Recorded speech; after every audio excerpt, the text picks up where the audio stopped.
Hey, lovers! Welcome to the Book Lovers Club, the podcast where we celebrate Black Sapphic love stories, one book at a time. I'm your host, Joy, a married lesbian, lifelong book lover, and relational communication scholar. Here, we don't just read the romance, we learn from it. I believe that love stories can do more than just entertain us. They can teach us how to love better, how to see ourselves more clearly, and how to create the love life of our dreams. Each week, I'll dive into sapphic stories written for us and by us, while weaving in personal insights and communication lessons you can take off the page. So grab your drink, get cozy, and let's turn the page together. Welcome to the club.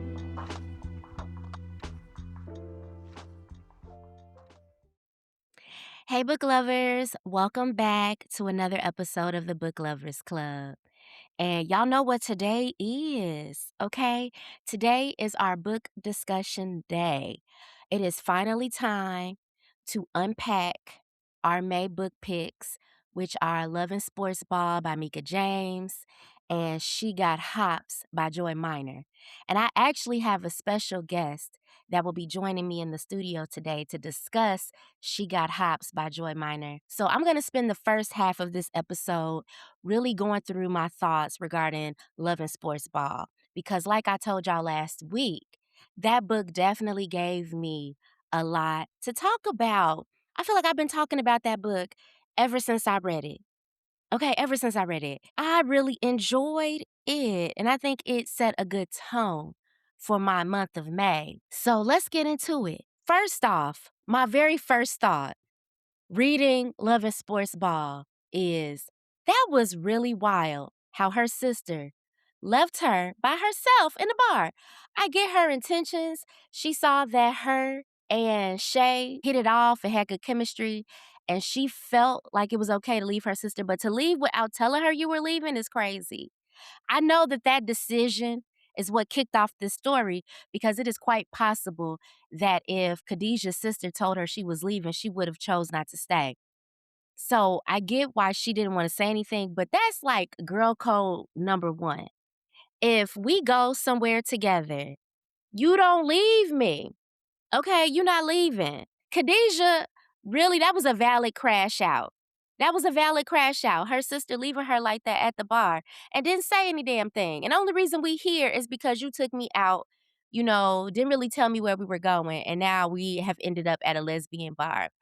I don't know how overbearing her sister was. Like, I don't know. Like I said, that decision to interfere in that way and to make that kind of call is what jump started the love story. However, that was crazy to me. She should at least gave her a heads up. And I'm glad, Shay is the type of person that she is because that really could have ended in a different way. Like, I don't know. If we are going out somewhere and we are drinking and things like that, you need to let me know that you're leaving. I'm not against people leaving, folks, like, because I love to do things on my own.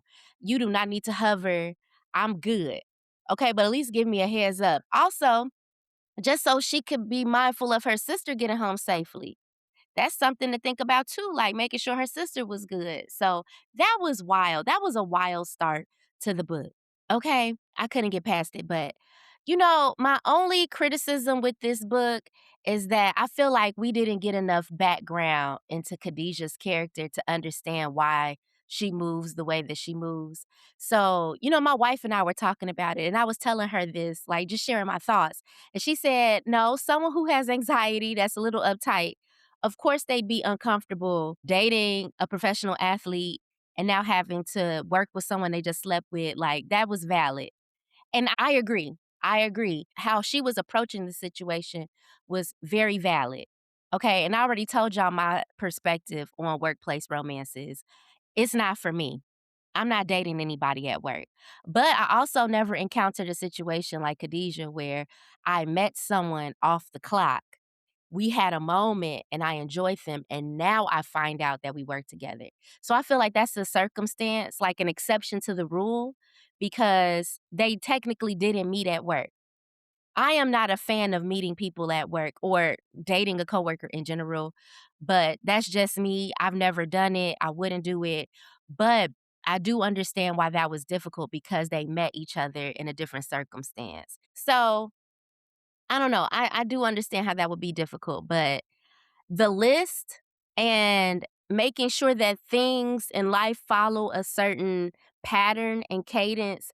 Like she alluded to having been heartbroken in the past and things didn't turn out well. But I feel like there wasn't enough explanation, like, "What's the trauma? What's your trauma, babe? What happened that made you like this?" Because sometimes I'm telling y'all, Khadijah, she frustrated me a lot throughout the book. Although I was rocking with her and I could really understand where she was coming from in terms of not wanting to date a coworker and not wanting to have that type of drama in her workplace, I often felt like she was doing too much, okay? Especially once the coach, multiple players on the team, all these people have made it very clear, like, y'all ain't hiding nothing, and we see what's going on. And now, whatever the fuck you doing is impacting Shay's game. I need you to get this together. I do understand, why she didn't want to do that in the first place because it did impact Shay's game. But she was doing too much. Like, I don't know. Now, Shay inviting herself to brunch with her family, I was actually with Khadijah. I think she could have responded a different way. She could have handled that situation differently. But it's like, are we at the point where we're meeting each other's family? And although Shay felt comfortable having Khadijah meet her parents, not everybody has the same boundaries. Not everybody feels the same. And it is totally up to Khadijah to introduce you to her parents when she feels comfortable. And honestly, I think there are some people who put meeting the family and getting integrated into the social circle and things like that as a very important stage of relationship development that other people don't see it the same way. I didn't really address Megan and Clay's breakup on my podcast because I just had other things to talk about. And I feel like I had been on the internet for weeks arguing. And I'm not somebody that's going to argue with strangers on the internet, but I was definitely clapping back at some people because of the very wrong takes that I was reading about the demise of their relationship. But one of the biggest things is that people are trying to gaslight us into thinking that Megan somehow perceived the relationship differently, that she should have never taken it that serious. Why would she think that someone like him would be faithful and commit to her when this man had her cooking Thanksgiving dinner for his family, sitting courtside with his mother? Those are not things that you do with a side chick. His father had been in interviews talking about their relationship. Why would you integrate someone into your family in this way that you don't really see a long-term future with? Like, make it make sense. And then for someone to do this, that to me, those actions communicate that you are someone who is looking at this relationship as being an end game type of relationship, that we are planning for our future together, which is why you integrated me into the family. So you see how, on one hand, Khadijah, according to her list and order that things need to go in, we need to be further along, be closer, have had known each other for longer, be a lot more connected before I introduce you to my family. Whereas Shay, I think Shay had already felt like this relationship had potential to be endgame. So maybe it was a love at first sight. It was a one night stand. So maybe it was a love at first sex. I don't know. Or maybe she just doesn't have the same value on meeting the parents. But that was an interesting debate to me, is that at what point do you introduce someone to your parents? And does that mean something different to different people? That used to mean something. Like, why would you want to have someone around your family that you don't think that you'll end up with or want to be with long term? And I've seen that go south, where some people, they have breakups and the person that they were dating got really integrated into their family, really close relationships with aunts and cousins. So even though they're no longer together, they still have to interact with their exes at some of the family functions because the family, like, look, you broke up with them, but we didn't. You really have to have those conversations with your family, like, look, y'all my blood. Okay, they can't come back. But that does get difficult because sometimes some people are not able to make a clean break like that once they've integrated someone so much into their family unit. So, taking someone around your parents, having someone meet your friends, that used to mean something. And I don't know, I just feel like now people are saying, like, even if somebody is doing that, even if they take you to meet everybody and they mama say they love you, grandma talking about, "Baby, Imma teach you how to make my famous peach cobbler," that does not mean that that person is no longer for the streets, okay?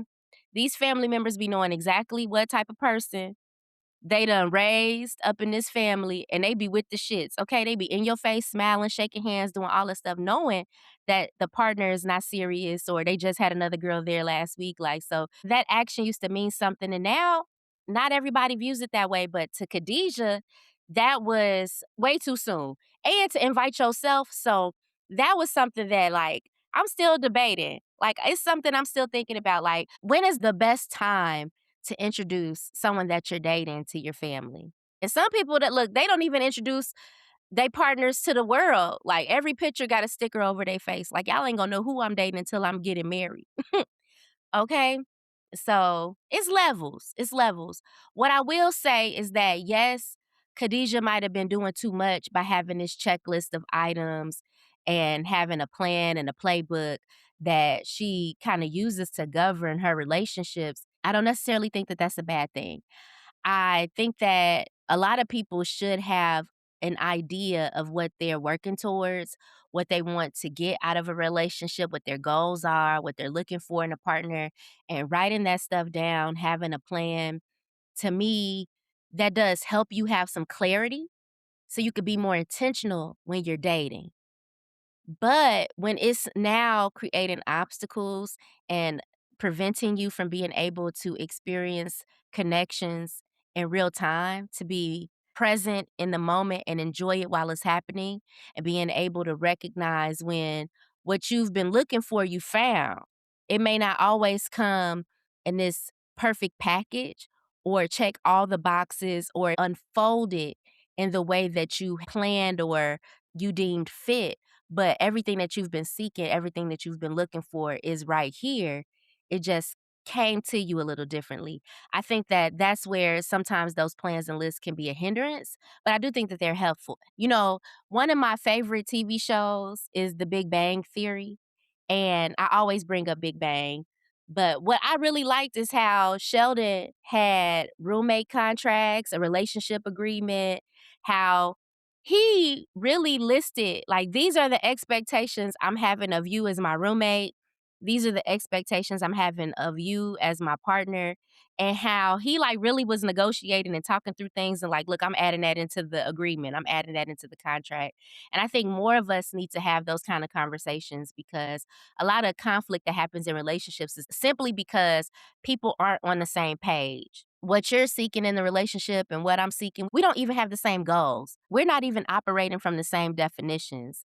You might think that kissing is not cheating, and I do. We need to have an understanding of what does it mean to be non-committed in this relationship? What is a betrayal? You know, what is considered cheating and stepping out and infidelity? Like naming that stuff because you will be surprised. Some people like, if we're not even in the same zip code, then that's not cheating. People really do have a different moral code, and you have to get on the same page as these people that you're dating. How many people end up in relationships with people who are poly?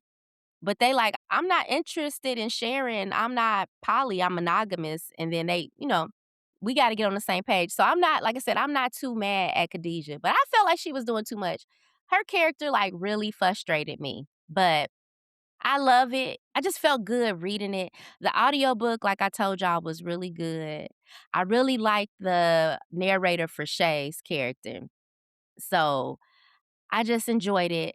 So I told y'all that I had a special guest joining me today to discuss She Got Hops. And guess who's in the studio with me today is author Joi Miner. Welcome. I am so excited to have you here with me. Hey, sugar, I'm sitting here tickled listening at you like, oh, Look, we've built a friendship across state lines. Okay, yep, you down in the South, I'm up here in the city, but we've been talking and yapping, and I'm just planning. grateful and planning. Look, we got some things coming on the horizon, y'all, but I am so grateful to be in community with you, and just the fact that when you heard that I was reading your book this month, you're like, "I'll come on. I'll talk to you about it." So, thank you. No, I was so excited. I was like, okay, yes. I wanna know what you we always wanna know what our readers think. Mhm. So to know there's a whole book club, but but I've had only one book club read a book of mine, and so I was like, I really like my readers will reach out, but to know there's a whole group of people that was reading it, like, I wanted to know what everybody was thinking, so and That's that real. book is, old, but part 3, I'm hoping to revive it because I it's like 5, 6 years old Mhm. or I saw older. that. Yeah, but I think it's been hard finding the books. Uh-huh. So, I don't mind reading a book that was published a while ago because it's new to me. Yeah, and my readers have, been threatening to string me up because every time I post about a new book, they're like, "Hops 3." Like, "Where's Hops 3?" They've been waiting for, like, damn near a decade. So, to Yeah. y'all kinda got me to like, "Okay, let me go back and write this book for these folks come looking for me." But I came looking for you. So I definitely when I saw how old the book was, so I went to go on Kindle to see where book 3 was, and it only had 1 and 2, so I texted you like, Miss Ma'am, "Where's book where's book 3?" 3?" You Because how did. dare you leave a book like this on a cliffhanger? Come on. Look, so I'm grateful that look, everything happens for a reason because I jumped into this book as book 3 was coming out, so now I don't have to wait as long. I totally get why them people were threatening you, like, "Come on, you dropping more books, but where's the 3rd one?" Because it ain't even been that long and I'm already feral, like, "Girl, I need to know what happened, cause that was crazy." Well, and the way it shaped up, I wasn't expecting it, and I think it traumatized me. That's real. Because I was like, "Wait, so but oh, now how Imma write this?" That's 'Cause real. But book 2 has so many twists and turns, like, the plot twisting that happened in that book, girl, and how it ended, I need to know what happens when they get back over here to, like, when they catch up with Sauce. I need to know because that Yeah, was poor crazy. Saul, Yeah. poor Saul. My man took a lot of L's in the first book He because I did. he did. I really felt like he was well-intentioned. I feel like he was well-intentioned. To be in love with somebody pretty much damn near your whole life and will never be able to have her. Will never. No, And he really has to go through the grieving because I think he thought, like, I'm just fucking these girls. Imma get right back. Like, he really did think that he was gonna have to look for a part like, Imma be with Hops. Like, she was in game. And, he has his own emotions and the process he has to go through to let go of that, which is, I love a coming out journey in a book, but I did feel for him just a little bit because good. to be in love with somebody that long and to really come to the realization finally, like, I I really can't won't have her. I can't have her. Like, that's hard to swallow. Yeah, and then to be best friends with her brother, Yeah. and it's like, you can't tell him because he been telling you that you can't like, "My sister ain't dating you like that, and you can't fuck with my sister," and now you really can't fuck with his sister, not because it's not because he said so, but Yeah, because of her preference. exactly. And that's crazy. That happens often, Yeah, but, I did empathize with him a little bit because unrequited love is a bitch. Like, it's the worst type of love, like, it really does suck. And the way that men are conditioned or not conditioned, the way men are socialized and mhm. not having all of the tools sometimes to be able to, identify those emotions and healthily cope with them and cope with rejection, They make I'm stupid just decisions. very stupid decisions. Yeah, Very stupid decisions. yeah, Sauce makes some really some deadly decisions. That's what I mean. Costly. 'Cause, like, they been hitting licks for how long? And this is the first time that shit went, like, really Left. south? Real Yeah. okay, like, shit went left real quick off this one decision to include somebody in the mix, And I That low shoulda key never think been he there. should have never been there, and I think he was trying to make her jealous. Like, he Mhm. just read the whole situation wrong. I Es think he brought Bree in to make her jealous. especially since she knocked Bree down. Exactly. And I think he feel a way about that too. The 2 women that he wanted fucking each other and don't Yeah. want him at all. That's a blow to the ego, for real. Well, Bree for everybody, though. She for the streets. Yeah. Yeah, Sh she's for the next one rise, and that's what she trying to get on. yeah, she low key in the white shoes because she Yeah. want all of them. All 3. All 3, she in her own story. She want the white shoes. She want the twins. She wanna knock them down at the same time. You know, I'm not mad at a girl who know what she want, but she messy as hell. She is, but she don't care. No, she don't. She want what she wants, so her and Sauce are kinda one and the same, Yeah. but her motives aren't the same as his. Mhm. Let's just talk about Bree running her goddamn mouth. Girl, if you gonna be out here in the streets, this is a deadly game y'all playing already.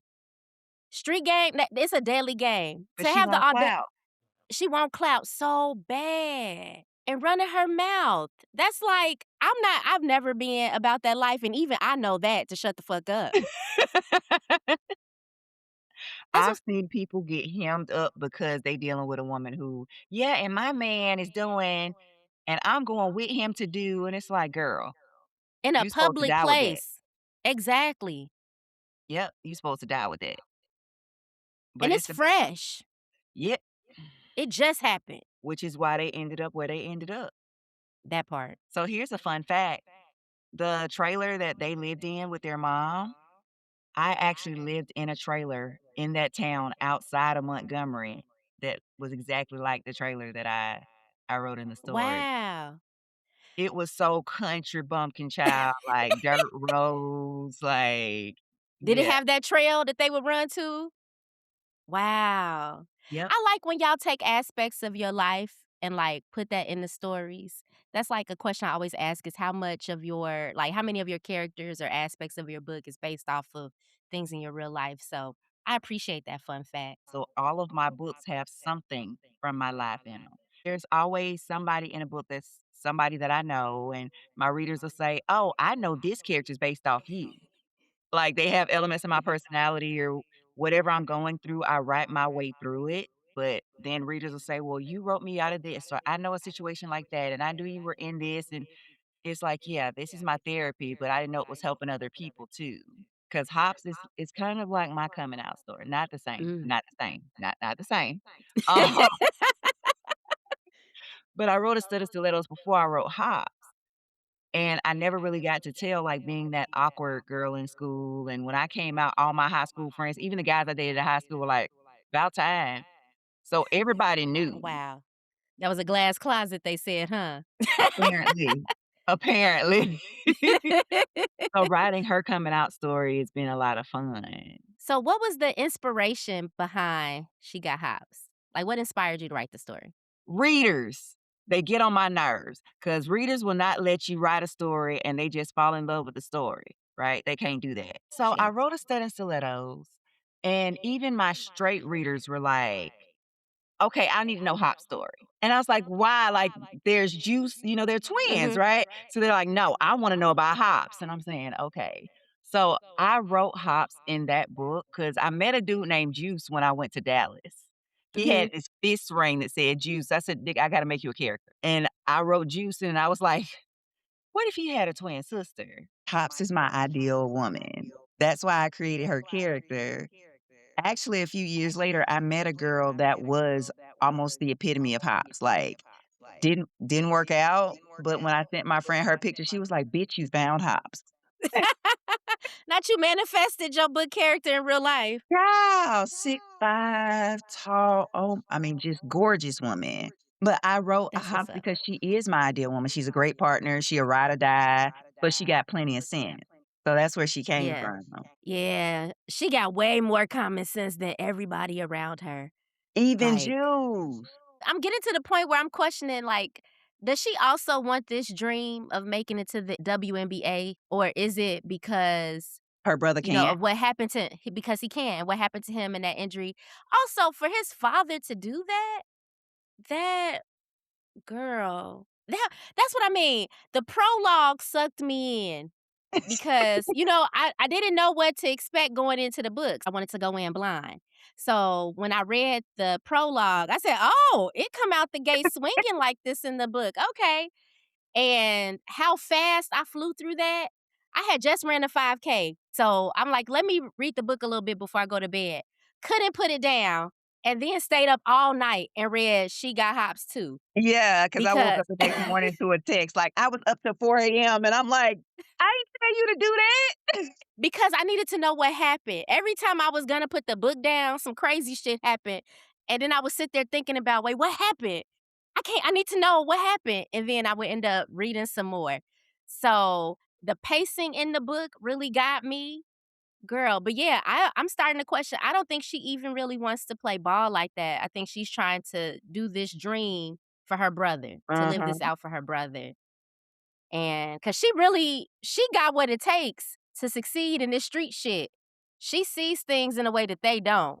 Yep, and that's not even really what she wants, but that's what she ends up doing. She ends up becoming an assassin. I don't know how much of a spoiler I wanna give, but yeah, like, her mom is like Yes. a head assassin. Yeah, so the plot twist, I already told them last week that if y'all are reading She Got Hops, I would just go through and read She Got Hops too. Like, just read them all together, their package deal. And then now we don't have to wait forever, y'all, on this cliffhanger because the third book's coming out. When is the next one being Okay, released? so I'm looking at my pipeline because I have a pipeline of when I'm releasing what book. So Hops 3 is June 23rd. All right. So y'all, we gonna find out what happens next in June. That's coming up fast. Yeah, Look, we don't have to wait too long. I have 8 books coming out for Pride. 1, 2, 3, 4, 5, 6. Yeah, 8 books coming out, and I'm finishing the Turned Out series. I'm finishing the Masquerade series. So Masquerade and Hops and Studs Stilettos are all in the same world. They're all the same characters, and I do that a lot because everybody's intertwined. And then nobody who I love from Studs and Stilettos is Hop's girlfriend. So they end up together because nobody's this geeky tech person, but she's like the tech person for every drug empire that I have in every book I've ever written. Because I thought it was fun. It's Yes. like, okay, who I'm about to call nobody. And they're like, nobody. But that's really her tag. Like, Mhm.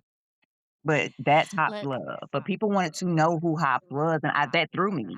It's like, she's a side character. Why y'all keep doing it? but it's y'all's fault for making these side characters sometimes more likable than the main ones. That's y'all's fault. Yeah, Hops is Bay for me. And I think that was part of why I'm scared of it because it's like, okay, if I write this woman and she doesn't exist, I'm gonna be miserable for the rest of my life. Because if I can't find a hops, I don't want nobody. She ain't gotta be 6'5", but she's gotta have that loyalty. She's gotta have that common sense. She's gotta have that drive. And maybe I need to stop dating this Yeah. out.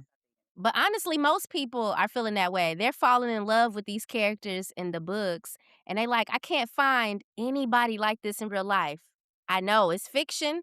This is, it doesn't have to be fantasy and make believe. Like, that's the whole purpose of my podcast is figuring out how to get inspiration from fiction books and using them to create a love life that you really desire, Um, you know? yeah. But I say I write the yeah. love I want until it manifests itself. So Yes.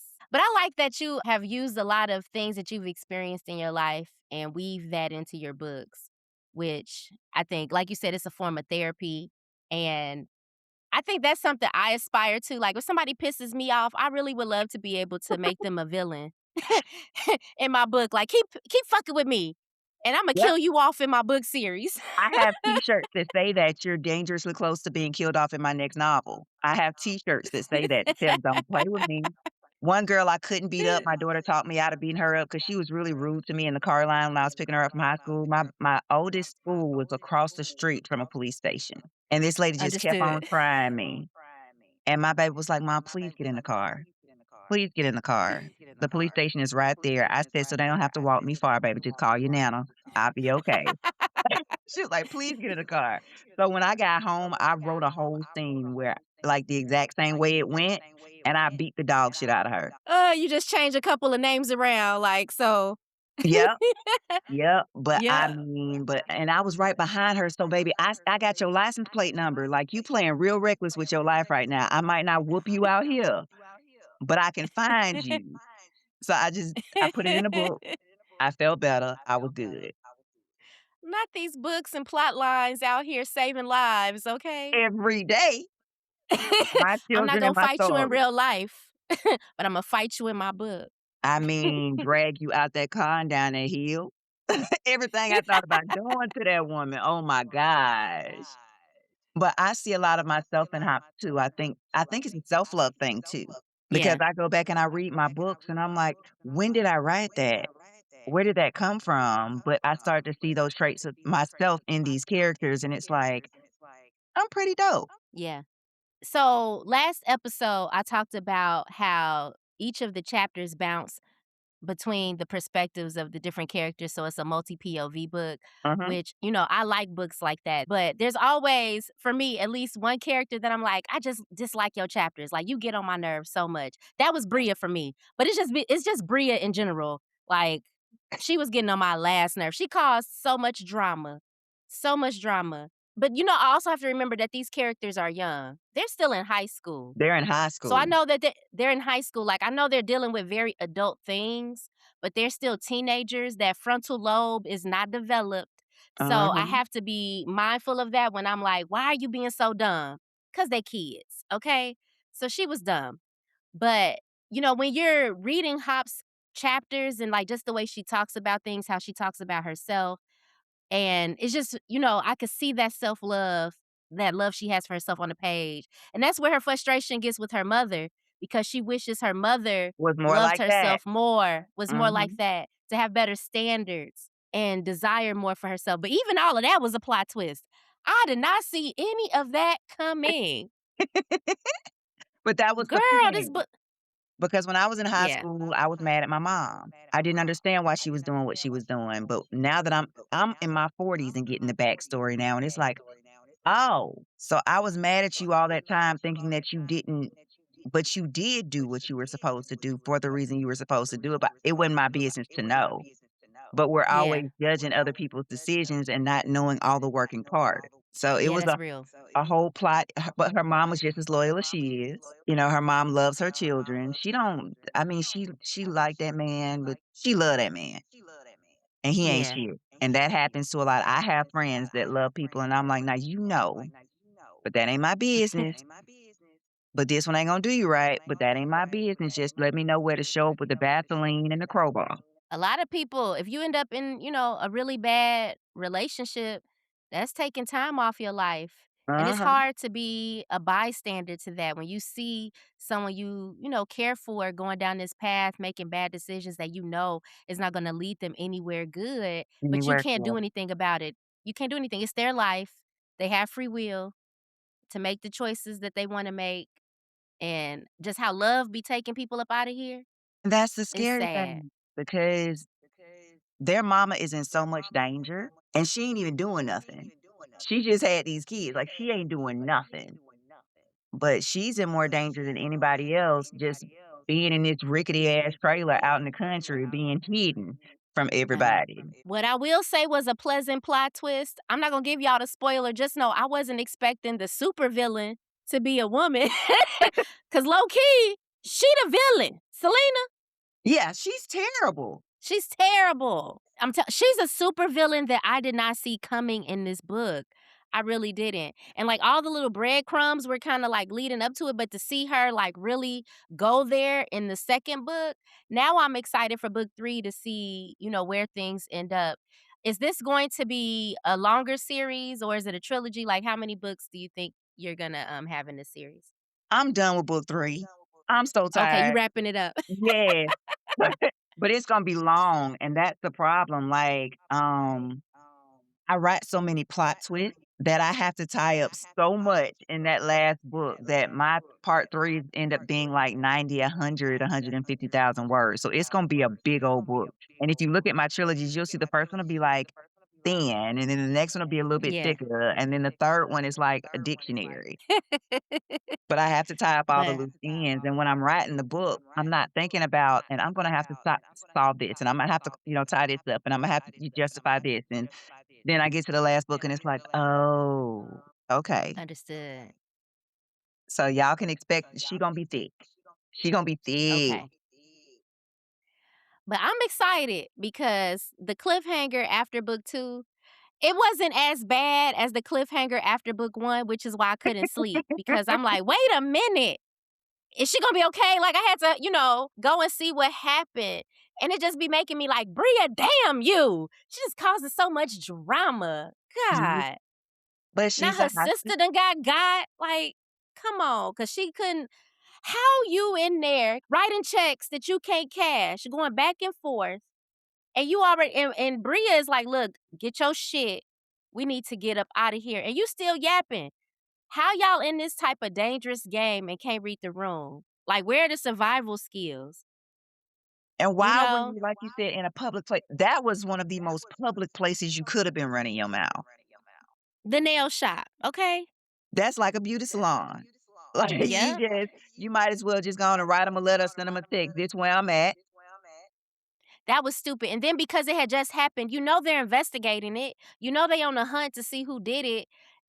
Die down. Like, you gotta be quiet for a little bit, lay low. But that's not her lick. Like, that's not No. her thing. So they knew to shut the fuck up. She But Bria didn't. should have never told her sister. She should have never told her sister. She should have just shut the fuck up in the first place. Yeah, but she didn't. Her sister got what she deserved. She did, unfortunately.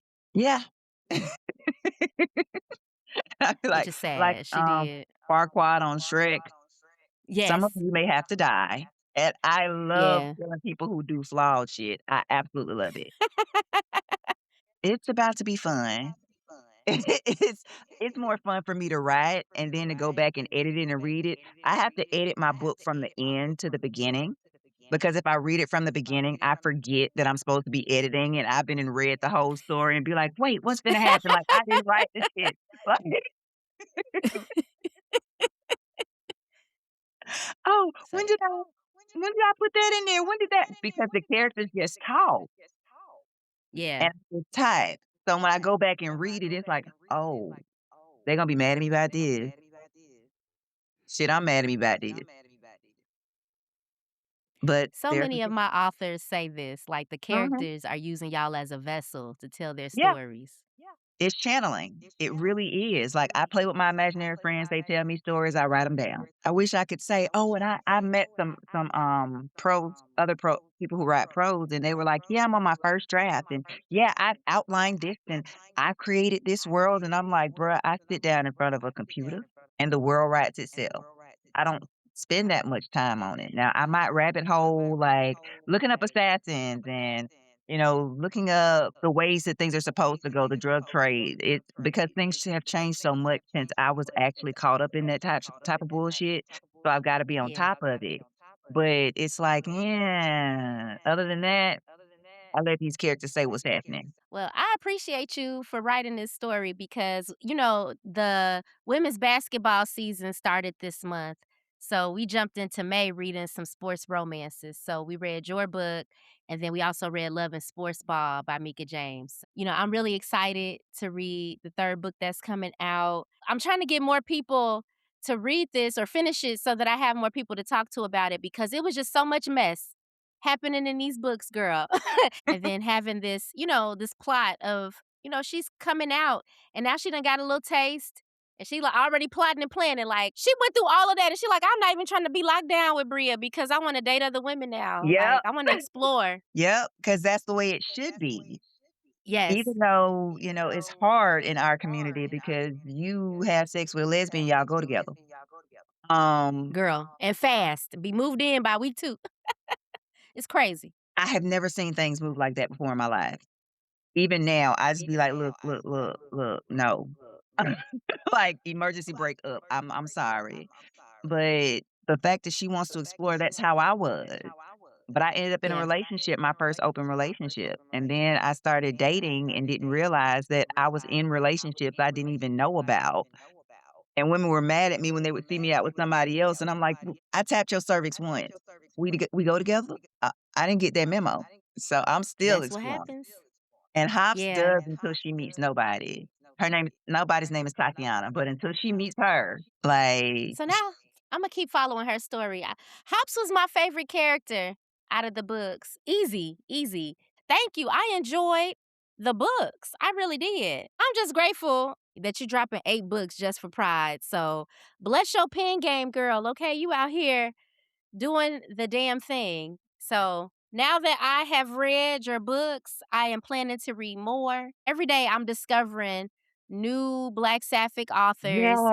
yes. And I've even had people, when they saw the festival that I'm planning, they were like, I didn't even know about some of these authors. Exactly. Like, that's why we need stuff like this to help amplify it. Because when people are saying, oh, I can't find these books, there are people out there that are writing the books. It's just hard to find them because of the algorithm and you know, racism, Yes. heterosexism, all the things.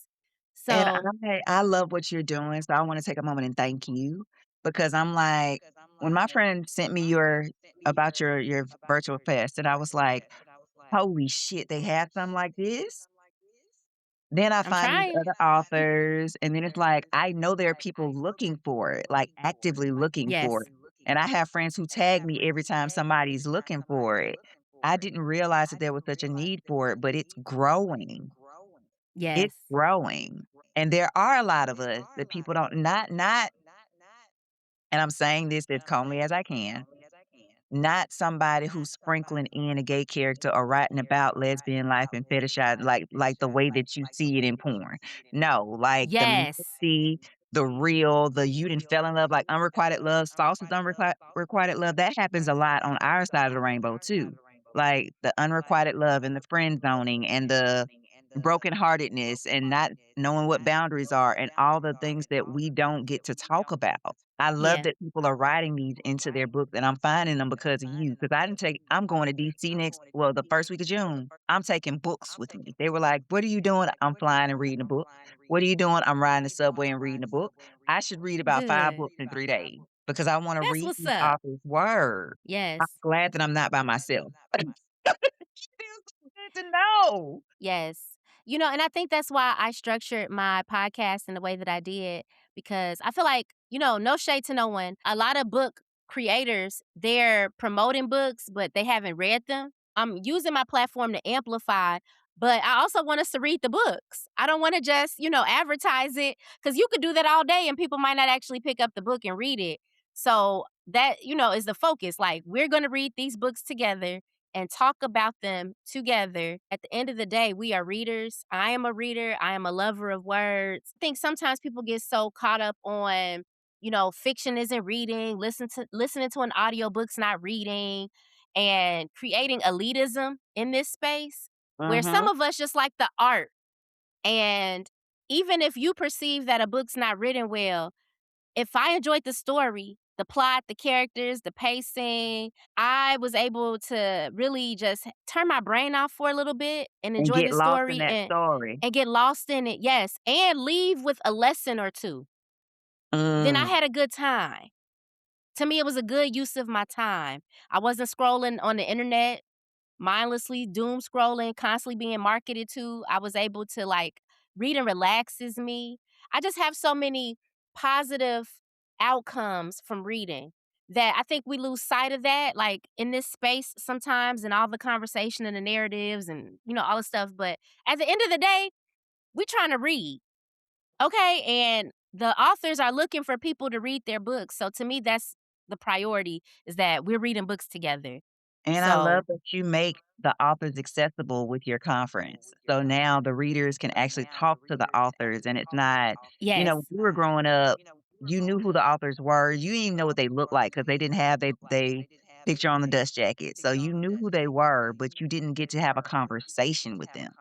And you're allowing a Correct. space for the conversation with these authors. And I think that's gonna make a huge difference because people will see that we're human, that we trying to figure it Yeah. out too. So if you didn't like something, tell me you didn't like it because then I can say, "Oh, okay, people who like this didn't like it or she didn't like it for this reason." Not, "Oh, it was there were typos." Like, who the fuck cares about a typo? A lot of people. But, I also think that I intentionally want to read Black Sapphic books. I appreciate how our language is represented in the books, our slang, Yeah. and that's what I want. So someone might who's not in the culture will read that and be like, "Why is it written that way? That's not how you say that." But it means something different to me. And, Yep. so authors just being brave enough to say, "I'm gonna go against these these standards of writing because I wanna write it in the way that we speak, using language that is relevant in our culture." And also, a lot of that's geographic. Yep. We don't talk enough about how slang is, also rooted in where Different you were in different raised and regions. yeah, different regions, yes. So it's all connected, but that's the reason why I, really am focusing on Black writers and authors and reading Black books because that's the part that I want in the book is, The the part that makes us us, Yep, the the black Blackness. yep. Yeah, because 'cause I'm still learning words and phrases, like, that's not what it means in the straight world, but I like how we swung that, though. We swung that completely different. Yes. I like how we swung that. Like, I'm still learning lesbian versus sapphic, and that's fun because it's like, "Oh, so this means that, and that means that, and gotcha." Yep. But I'm very much a lesbian, and I don't mind telling y'all that. Right. But I think the word sapphic is cute. And it pulls Yeah. people that you may not otherwise get, so it's less, Yes. strict. I like less strict. Yes. Me too. But that's what I liked about your book. Thank you. I think that's what no, for real, I think that's what I liked about your book. It's sapphic because Bree is bisexual, but then, Hops, she's coming out as a lesbian. And her journey with that, and then having a man that's constantly making advances and passes at her, flirting with her, that's a lot of people's journey. And it's like coming out isn't a one time thing. There are moments every day where you have to come out when somebody asks you if you're single and you got to make the decision. Do I tell them I have a girlfriend? Like, do I wanna deal with that right now? People will Right, default. They'll see that I'm married, and they'll ask questions about my husband. Then I have to correct and be like, "That's my wife." Sometimes I don't even wanna talk to him, so it's like every day you have to make conscious decisions on, do I wanna correct this person for assuming that my partner's a man? Now I have to come out again. Having this umbrella term, I think, is a lot more inclusive to kinda capture all of these uh-huh, experiences that a woman who loves women might have to navigate in this society every day. and in Black culture every day. Like something you said earlier made me think to a conversation I was having earlier with a friend. When I was younger, I had more male friends than I had women friends. Like once I came out, I no longer had the male friends. Yep, people hide, romantic interest behind friendship. I see it happen all the time. They hide their romantic interest, and they're just waiting for the opportunity, so that means you're not genuinely my friend because there's no way you can be my friend, and you stop being my friend when you realize that you'll never get to knock me down. You weren't my Yep. friend. You had an end goal. You got patience, my dude, but you had an end goal And that's why I feel for Sauce, because I think under normal circumstances, he would remove himself from Hops's life, but he can't because he's best friends with her with her brother. brother. Yep. Yep, he would've just left her hanging. So, that's something I didn't even think about that theme in there. So, that's a new theme in there that I hadn't even considered, like, yep, he would've stopped being friends with her.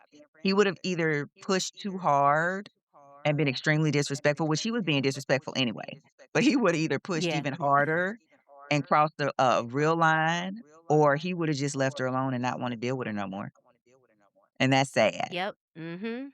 'Cause she loves him, like, she values him. He gets on her nerves, but she looks at him like another brother. Yep. And if he could get past this made up version, because I don't think that he's in love with her. He's in love with whatever image and version of her that he's had in his head. The And idea, it's the not even persona. her, the idea of her and the future her. He's not even in love with the version of her that exists right now. He keeps trying to create this dream woman based off of this version of her. She already presents masculine. She dresses like a tomboy. None of the things that she's done up until now would have ever given him the impression that she was going. So, why is he still stuck on this idea? Like him catching her twerking in her room somehow confirmed this impression that he had of her, not realizing that we're like multifaceted women. You We're could still wear a suit, women. you could wear a suit and a tie, boxers, and still twerk. Wear Yeah, heels when you want to, switch it up, get and your I nails don't done if you want to. and that's what I love about I think that's my favorite thing to explain to people because I'm more dominant. So I open the door, I pay for dinner. I'm the one that I buy flowers. Not that I don't receive those things, but I do them as well. And people will be confused because masks love me for some reason. I don't know what that is. I'm an equal opportunity lesbian, so I don't have a preference. If you're beautiful, you're a woman and you got a brain, we can get along. But they love me. So when people see me open the door for a masculine presenting woman or present her with flowers, they're like, "What is happening? What do you mean what is happening? She's a girl." I don't they can't shake the roles. And then you hear that question. So who's the man in the relationship? Neither. Yep, Neither. We're both exactly. girls. We're both women. We don't need a man in this equation. See, you mathing wrong. Your math ain't math. Now, what was crazy, I know I feel like I keep talking to you about this book because every Yeah. time we start talking, something jogs a memory. But how Bria had him crashing out talking about that she used her strap on her. But Hobbs don't even like penetration like that. Nope. But he couldn't, his brain was glitching that this Like I woman got might have one. broken her hymen. Yeah. I got the real dick. Why she want to get the plastic? Because when she takes that fake one off, I can get eat some pussy. That's why. That came from me. I cannot stand I don't want nothing in there. I don't want nothing in there. I don't like penetration. So try explaining that to people. I know they don't get it. No. Like, what do you mean you don't? There are like 50 different ways to handle a woman's body that does not involve penetration at all. Because I know we talk about the touch me nots, but Uh-huh. explicitly saying no penetration, Mhm. And So it's not I like the always book girl. associated with trauma. It's not because people say, "Oh, touch me Exactly. not to pillow princesses, they have trauma," or no, it's not a some people just don't like that, and that's okay. Exactly. So I have to ask So questions like, "Are you penetration or friction?" when I meet a woman? Because it's like, how do you but people don't even ask those questions. They just go they in don't. and you gonna give me what you think you want me to have. This is my body. So those things have to be Yep. talked about. And then some women just don't feel comfortable talking about sex, talking about their needs, advocating for themselves. They just take whatever sex game they partners give them without actually expressing to them, like, no, this is what I like. So, I'm with you. That's why I like a lot of the women rappers. People, have a lot to say, but they've given language to women to be able to articulate their needs sexually and to identify like what they like and don't like and feel very empowered and comfortable Empower talk. them. And now we have books. Everybody talks about the smut and stuff in books, but it's really giving people a safe space to explore different fantasies, different Yeah. kinks, different interests, giving them the language to use with their partners around what they like and don't like. So, I think a lot of women have been sexually repressed. Like these books really do help people come out. Cause you Yeah. might read a book and read a character and be like, damn, that's me. I might be a little I might be a little gay. I think we all are though. Yes. Well, women That's are beautiful. yeah. Thank you for talking to me about the book. I really enjoyed it. I enjoyed our conversation. I'm Yeah. excited to read more, and I'm just grateful to be in community with you. Thank you for what you're doing. It means so much to us. Thank you for tuning in to the Book Lovers Club. If you love today's episode, make sure you subscribe so you never miss a chapter. And if you're feeling generous, leave a review because those reviews help other lovers find us. So if you want to keep this conversation going, please join me on Instagram or hop on over to Fable to join the virtual book club. And until next time, remember, the stories we read can help us write the love lives of our dreams. See you next Sapphic Saturday.